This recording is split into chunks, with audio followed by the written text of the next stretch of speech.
चिड़िया अपनी बेटी के साथ एक पेड़ पर रहती थी। जंगल में भीषण गर्मी पड़ रही थी। मम्मा मम्मा, बहुत गर्मी लग रही है, बारिश कब होगी? अभी बारिश का मौसम आने में समय है बिटिया, तू मेरे पास आ, मैं तुझे पंखे से हवा कर देती हूँ, तुझे राहत मिलेगी। मम्मा चलो ना, नदी किनारे चलते हैं, वहाँ ठंडी ठंडी हवाएं चलती हैं, ठंडा ठंडा। इस तरह सुनहरी चिड़िया अपनी माँ टुनटुनी के साथ नदी किनारे बहुत देर तक बैठी रहती है। एक दिन अचानक से बारिश होने लगी। सारे पक्षी बारिश का आनंद लेने लगते हैं, लेकिन कुछ समय बाद ही बारिश विकराल रूप ले लेती है। बेटा जल्दी घर चलो, नहीं तो हम लोग रास्ते में फंस जाएंगे, बारिश ने तूफान का रूप ले लिया है बेटा। टुनटुनी बेटी के साथ जल्दी जल्दी घर लौटती है। अरे मम्मा, अपना घर कहाँ है? अपना घर कहाँ है मम्मा? लगता है बारिश में अपना घर टूट गया। हे भगवान, ये तूने क्या किया? गर्मी से तो तूने हम सबको राहत दे दी, लेकिन मेरा घर तोड़ दिया। अब मैं अपनी बेटी को लेकर इतनी तेज बारिश में कहाँ जाऊँ? टुनटुनी चिड़िया बारिश में अपनी बेटी के साथ छिपने की जगह तलाशने लगी। मम्मा वो देखो, कालू अंकल का लकड़ी का घर, चलो उनसे मदद मांगते हैं। चलो ना, हम कालू अंकल के घर चलते हैं। कालू अंकल, ओ कालू अंकल, जरा दरवाजा खोलो, मैं और मेरी माँ पानी में भीग रहे हैं, हमारा घर टूट गया है अंकल। यहाँ कोई मैंने धर्मशाला नहीं खोली है जो तुम लोगों को अपने घर में आने दूं। जाओ यहाँ से, कहीं और जाकर रहने की जगह तलाश करो। बहुत देर तक दोनों बारिश में रहने का ठिकाना ढूंढती रहती है। थोड़ी देर बाद उन्हें कुटिया दिखाई देती है। लगता है वो कोई साधु महात्मा की कुटिया है, चलो हम लोग वहाँ चलते हैं। दोनों माँ बेटी महात्मा की कुटिया पर जाते हैं। महात्मा जी, हमारा घर मिट्टी का था, जो बारिश की वजह से टूट गया, हम बेघर हो गए महात्मा जी, किसी ने हमारी मदद नहीं की। कोई बात नहीं चिड़िया रानी, तुम बारिश रुकने तक यहाँ रह सकती हो। महात्मा जी, आपकी कुटिया भी तो मिट्टी की है, फिर ये क्यों नहीं बारिश में टूटी? वो इसलिए बिटिया, ये जादुई मिट्टी से बनी है। ये लो जादुई मिट्टी, इसे साधारण मिट्टी में मिलाकर अपना घर बनाना, वो भी कभी नहीं टूटेगा। और टुनटुनी महात्मा जी की दी हुई जादुई मिट्टी से अपना घर बनाती है। पूरी रात लीपा पोती करके टुनटुनी अपना मिट्टी का घर तैयार कर लेती है। फिर दोनों माँ बेटी जब अपने मिट्टी के घर में प्रवेश करते हैं तो वो अंदर से बहुत ठंडा था। मम्मा, ये घर तो बहुत ठंडा है, इसमें तो गर्मी भी नहीं लगेगी। वाह मम्मा, महात्मा जी की जादुई मिट्टी ने कमाल कर दिया है, ऐसा घर पूरे जंगल में किसी और का नहीं होगा। फिर दोनों माँ बेटी खुशी खुशी उस मिट्टी के घर में रहने लगती है, लेकिन उनकी खुशी को उस जंगल में रहने वाली दुष्ट काली बिल्ली से देखा नहीं जाता। और एक दिन मौका पाकर वो उनके मिट्टी के घर में कब्जा कर लेती है। जब वो दोनों माँ बेटी पानी पीकर नदी किनारे से वापस अपने घर आती है तो दुष्ट बिल्ली को देखकर हक्का बक्का रह जाती है। आओ टुनटुनी, आ गई तुम, मुझे तुम्हारा ही इंतजार था। आज से ये घर मेरा है, तुम ये घर भूल जाओ या मेरा भोजन बन जाओ। बिल्ली मौसी, बहुत मुश्किल से हमने मानसून के मौसम में ये घर बनाया है, हम माँ बेटी कहाँ जाएंगे ऐसे बरसात के मौसम में, हम पर दया करो। ये सब मैं नहीं जानती, ये घर आज से मेरा है, समझी? चलो अब यहाँ से, अब अपना बोरिया बिस्तर उठाओ, चलती बनो। टुनटुनी बेचारी करती भी क्या, अपनी बेटी को लेकर वो सी बाबा की कुटिया में जाती है। बाबा जी, हम पर दया करो, हम फिर से बेसहारा हो गए। आपकी जादुई मिट्टी से बनाए हुए घर पर दुष्ट बिल्ली ने कब्जा कर लिया है। मैं मेरी बेटी अपनी जान बचाकर आपके पास आई है। बच्चा, घबराने की जरूरत नहीं, वो जादुई मिट्टी का घर है। मैं अभी उस घर को वहाँ से यहीं किसी पेड़ पर जादुई शक्ति से ला देता हूँ। बाबा एक मंत्र पढ़ता है और वो जादुई मिट्टी का घर वहाँ से गायब होकर टुनटुनी के पास आ जाता है। टुनटुनी अपना घर देखकर बहुत खुश होती है और बाबा को प्रणाम करके अपने मिट्टी के घर में खुशी खुशी रहने लगती है।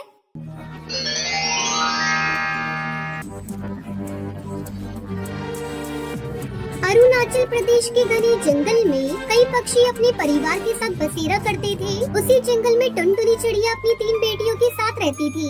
उसका पति कालू कौआ दूसरे जंगल में काम ढूंढने के लिए गया हुआ था। कई दिन बीत गए पर कालू कौआ घर नहीं लौटता। मम्मा मम्मा, मुझे भूख लगी है, आज आपने भोजन भी नहीं बनाया, सुबह से हमने कुछ भी नहीं खाया है मम्मा।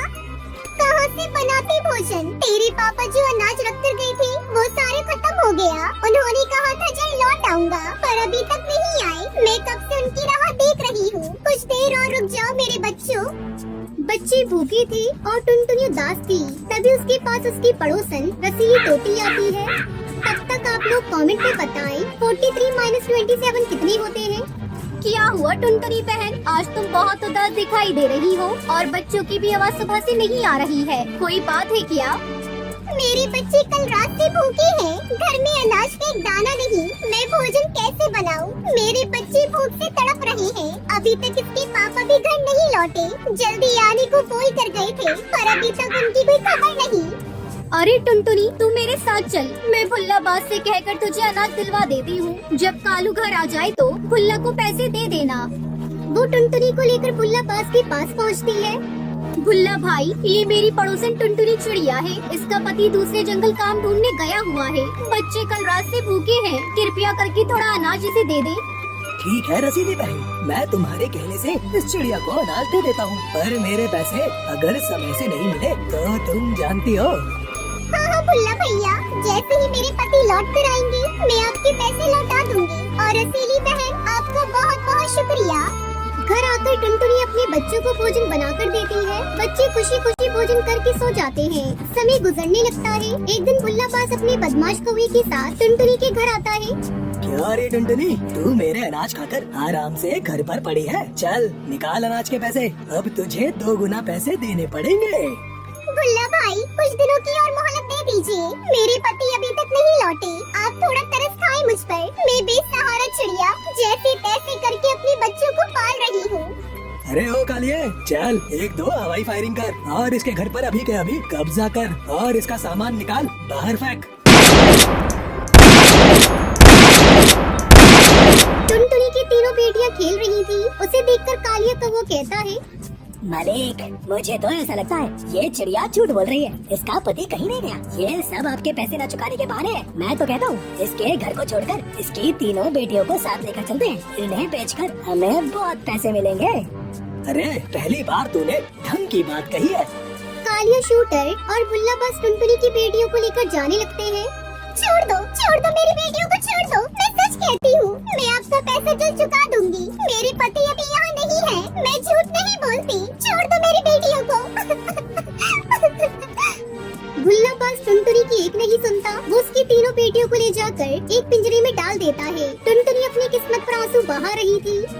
हे भगवान, जल्दी से मेरे पति को भेज दो, वरना मेरी बेटियों के साथ अनर्थ हो जाएगा। शाम होते होते कालू कौवा घर आ जाता है। पत्नी के मुंह से सारी बातें सुनकर वो भुल्लाबाज के पास जाता है। भुल्ला, ये ले अपने पैसे और छोड़ दे मेरी बच्चियों को। भुल्ला, मेरा नाम है भुल्ला, रखता हूँ खुल्ला। ला मेरे पैसे। टुनटुनी, चलो अब हम यहाँ नहीं रहेंगे। यहाँ भुल्लाबाज की नजर मेरी बेटियों पर पड़ चुकी है। वो कभी भी इन्हें नुकसान पहुँचा सकता है।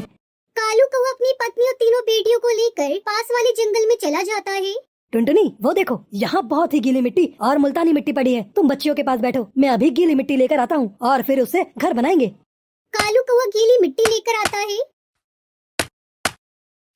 और उससे सुंदर सा घर बनाता है। गीली मिट्टी का घर बहुत ही खूबसूरत दिख रहा था। फिर वो सभी मिट्टी से बने घर में खुशी खुशी रहने लगता।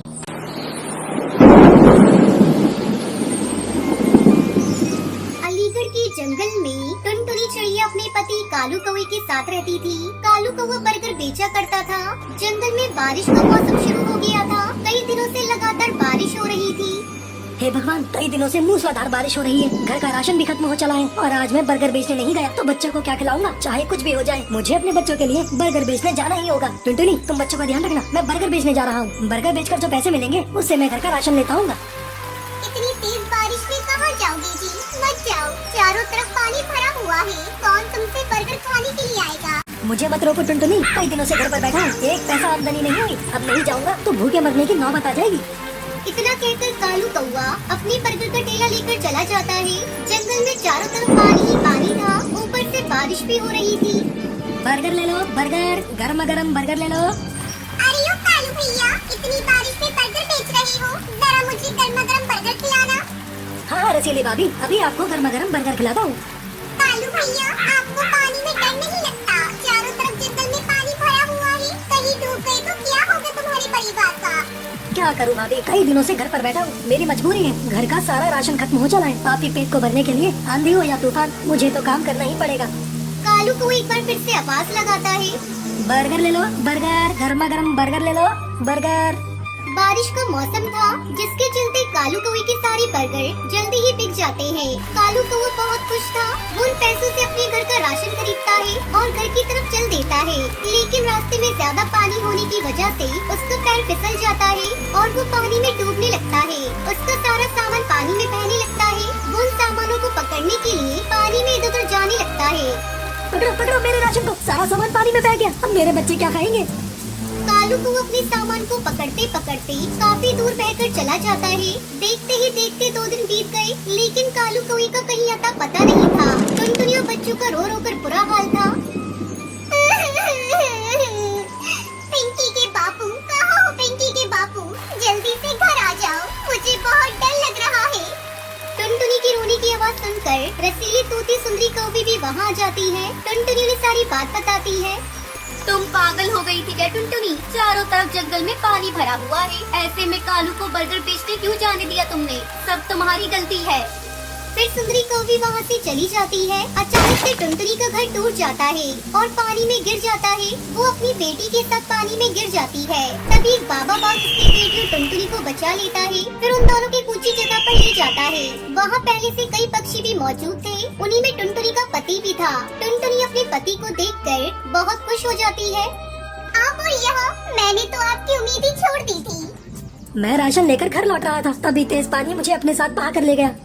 कुछ दिनों बाद बारिश रुक जाती है। फिर टुनटुनी बारिश की गीली मिट्टी से अपना घर ऊंचे पेड़ पर बनाती है। फिर टुनटुनी का पूरा परिवार खुशी खुशी अपने घोंसले में रह